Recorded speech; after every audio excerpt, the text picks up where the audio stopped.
Bulldozer menderu. Nisan-nisan tua hancur.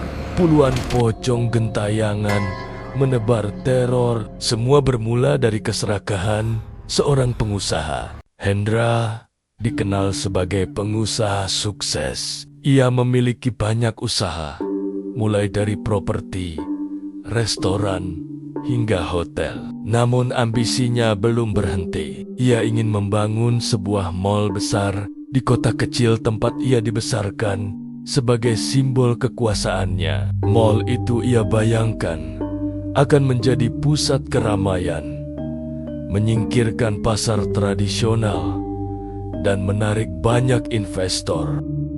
Lahan yang ia incar memang strategis, terletak di pinggir jalan raya dengan luas yang memadai. Namun, di tengah lahan itu berdiri sebuah kuburan keramat. Kuburan itu bukan sekadar makam biasa, melainkan tempat peristirahatan puluhan jasad yang diyakini sebagai tokoh-tokoh desa masa lalu. Warga sekitar percaya tanah itu dijaga makhluk halus, sehingga jarang ada orang yang berani mendekat, kecuali saat bersih desa atau malam tertentu untuk berdoa. Warga menolak saat mendengar rencana Hendra. Mereka khawatir jika kuburan itu digusur, sesuatu yang buruk akan menimpa desa. Namun Hendra hanya tertawa. Kalian terlalu percaya takhayul. Katanya angkuh. Tanah ini sudah sah saya beli. Tak ada yang bisa menghentikan saya. Ambisinya membutakan hati. Alih-alih menghormati kekhawatiran warga, ia justru memerintahkan kontraktor untuk segera membawa alat berat. Hendra ingin menunjukkan bahwa tak ada kuasa gaib yang bisa menghalangi kekayaan dan tenaganya. Beberapa hari sebelum penggusuran, beberapa tetua desa mendatangi Hendra di kantornya. Mereka datang dengan wajah serius, membawa dupa, bunga 7 rupa, dan sesaji. Salah satu dari mereka, seorang kakek renta bernama Mbah Suyatno, berbicara dengan suara berat. Anak muda, kuburan itu bukan tanah biasa. Di dalamnya bersemayam Roro yang dijaga. Jika kau ingin membangun, lakukanlah ritual. Mohon izin, kembalikan tanah itu dengan cara yang pantas. Namun Hendra menanggapinya dengan sinis. Ia bahkan tertawa keras. Sudahlah Mbah, jangan bawa-bawa klinik di hadapan saya. Kita hidup di zaman modern. Saya bayar tanah itu dengan uang, bukan dengan bunga dan dupa. Tetua desa hanya bisa menghela napas. Mereka meninggalkan kantor Hendra dengan wajah muram. Di luar, Mbah Suyatno berbisik kepada warga lain. Kalau benar-benar tanah itu digusur, saya khawatir arwah di sana tidak akan diam. Mereka akan menuntut balas. Kabar ini menyebar cepat di desa. Banyak warga yang semakin takut. Sebagian bahkan memilih pindah sementara ke rumah kerabat di desa lain agar tidak ikut terkena dampak kutukan. Namun, bagi Hendra, semua itu hanya membuatnya semakin ingin membuktikan bahwa ia bisa mengalahkan mitos kampung yang dianggapnya konyol. Hari penggusuran tiba, suara bulldozer menderu memecah keheningan desa. Satu persatu nisan tua runtuh, tanah merah diaduk, dan tulang belulang terlihat tercampur dengan lumpur. Para pekerja mulai merasa ngeri, tapi Hendra memaksa mereka tetap bekerja. Cepat selesaikan, jangan buang waktu. Sore itu, langit mendadak mendung. Petir menyambar di kejauhan, meski hujan tak turun. Seekor burung gagak melintas, hinggap di salah satu nisan yang masih tersisa, lalu bersuara nyaring.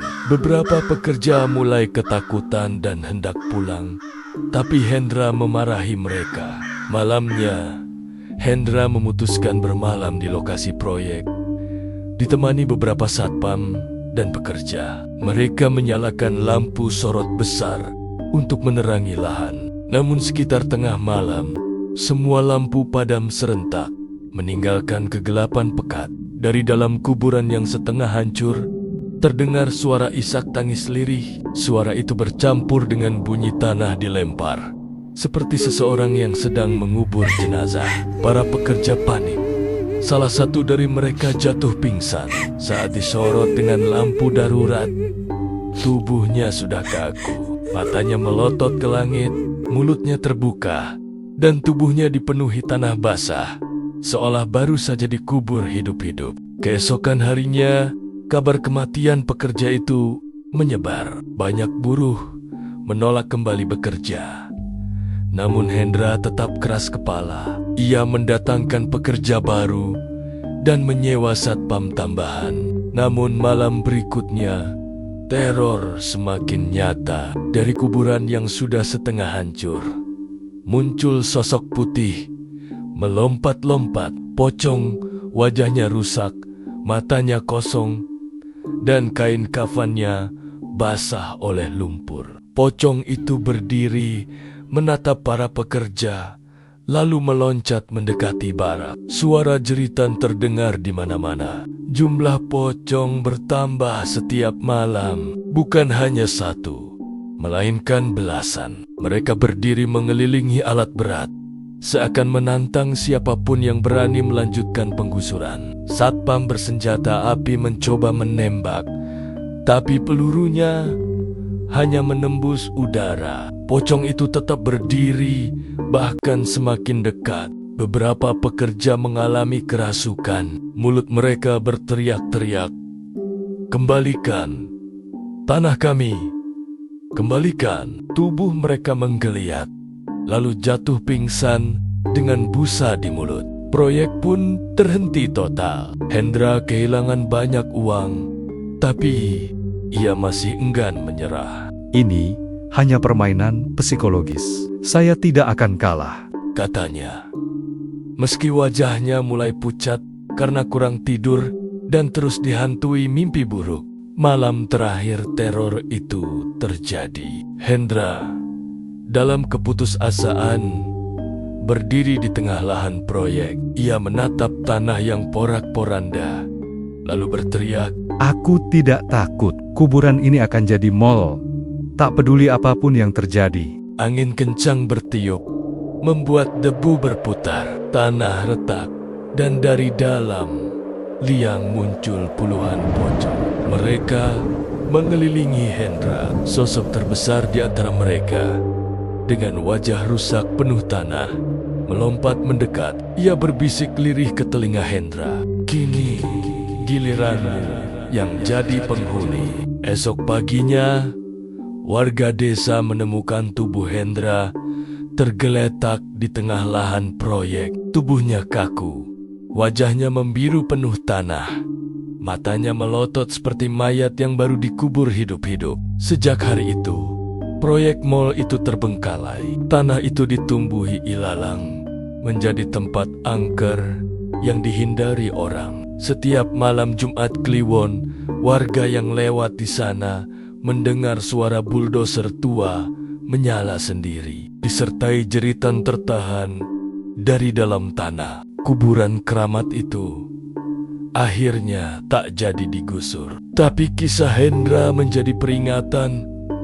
bagi siapapun yang berani menantang arwah yang tak rela diganggu.